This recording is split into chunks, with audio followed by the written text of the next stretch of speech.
In a big blow to importers of Iranian oil, especially India, the United States has decided not to reissue waivers for imports. The Trump administration has basically told India and 4 other nations that they will no longer be exempt from U.S. sanctions if they continue to import oil from Iran after their waiver ends, which is on the 2nd of May. Now remember, U.S. reimposed sanctions on Iran last November after President Donald Trump pulled out of the landmark 2015 Iran nuclear deal.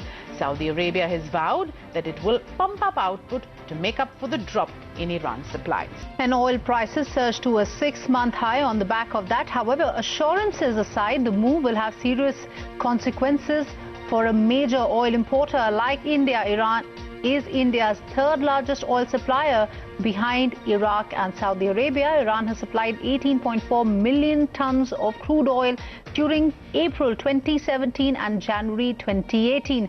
If India does not comply with Trump's demands, that could cause tensions in both bilateral relations and spill over to other issues, especially trade. Colleague Mubina Kapazi from the research desk, who's also joining in on this story. Mubina, good evening. What is the implication that this is going to have, A, on oil prices, and secondly, on countries like India?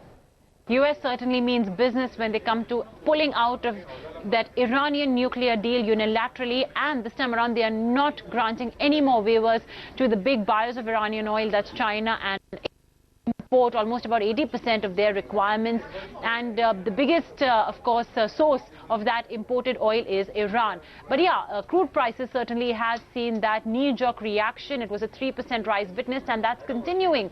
$74 per barrel is now being eyed by Brent. The WTI is making its way to a level that's equally at the highest level since November 2018. Do remember that we have had Mike Pompeo tweeting saying that to put pressure on Iran, they must immediately lift away all those waivers that had been put in place when it comes to imposing sanctions on Iran. Additionally, Saudi has said that they are going to try and compensate the market for the loss in Iranian oil.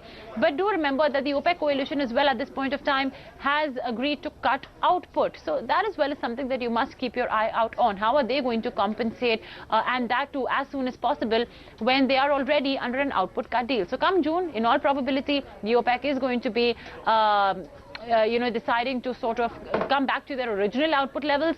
But yeah, that could take a while, and for a while now we are going to see oil prices and oil markets come down to being in a deficit, which could definitely spell trouble for India.